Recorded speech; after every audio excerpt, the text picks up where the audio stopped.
Welcome to Cosmos Convention. If you're new here, you're in for an exciting journey of learning. Dive deep into the knowledge with us, where knowledge knows no bounds. Make sure to subscribe to the channel for a steady stream of mind-expanding content, and don't forget to hit that bell icon so you never miss out on our latest updates.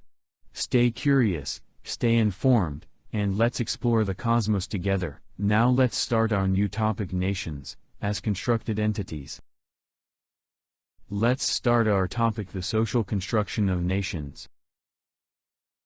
The social construction of nations. Social constructionism, the idea that nations, like many other social concepts, for example, race, gender, are not inherent, natural entities but are created and defined by human societies through shared beliefs, practices, and ideologies. Nation as a social construct. A nation is not a fixed, biological, or geographical entity. It is constructed through shared cultural practices, common narratives, symbols, and collective memory. Historical perspective. Nations emerge over time, often through processes of myth-making, ideological consensus, and political action, rather than arising from some primordial or ancient unity.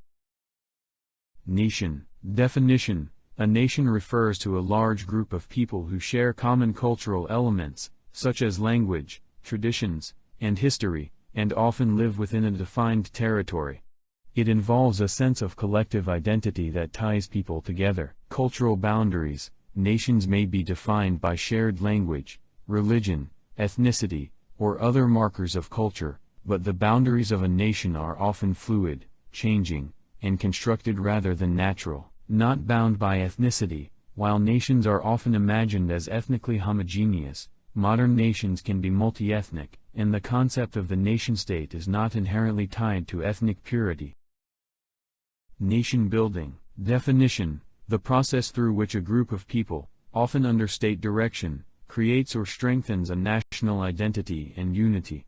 It may involve creating symbols, flags, anthems, promoting a shared national history, often constructed or mythologized, standardizing language, national language policies, institutionalizing practices, education, state-sponsored narratives. Nation building as a political process. The state often plays a central role in nation building by creating institutions that define national membership and control political boundaries. Examples: the unification of Germany in the 19th century, which involved efforts to consolidate various independent states under a single national identity. Post-colonial nation building in Africa, where borders drawn by colonial powers did not reflect pre-existing ethnic or cultural divisions, forcing the creation of new national identities. Nation building and conflict. Nation building efforts can lead to tension or conflict, especially in multinational states or regions with diverse ethnic or religious groups. Let's move towards nationalism.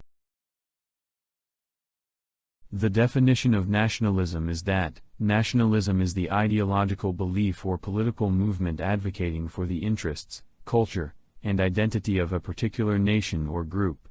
It emphasizes the sovereignty and self-determination of the nation-state.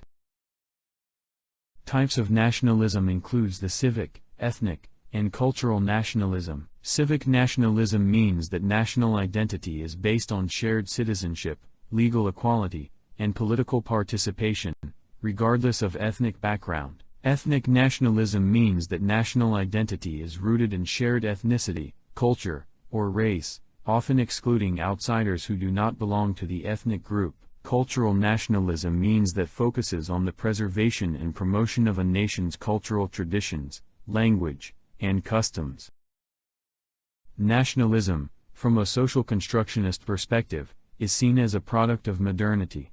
It arose alongside the rise of the modern state, industrialization, and mass communication, which allowed for the creation of unified national communities through shared symbols, narratives, and education. Nationalism and identity are highly related with each other, as nationalism often involves the creation of an us versus them mentality, where national identity is defined in opposition to outsiders. This can contribute to a sense of solidarity but can also result in exclusionary practices, xenophobia, and even violent conflicts. Examples of nationalism includes the American and Indian nationalism. American nationalism, based on the ideas of liberty, democracy, and individual rights, yet constructed through exclusion of indigenous peoples and African slaves. Indian nationalism, emerging as a response to British colonial rule, emphasizing a shared cultural heritage despite India's diversity. Let's discuss about the key theorists and their respective ideas about nationalism. According to Benedict Anderson, it is like imagined communities. Anderson argues that nations are imagined communities, meaning that members of a nation never meet most of their fellow nationals, yet they feel a deep sense of connection with them. The print capitalism, newspapers, books, played a crucial role in the spread of national consciousness. According to Ernest Gellner, nationalism is a product of industrialization, as it creates the need for a standardized culture and education system to support a modern economy.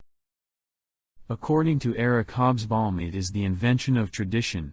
Hobsbawm suggests that many national traditions are not ancient but were invented in the 19th century to serve modern political purposes, often through state-sponsored institutions.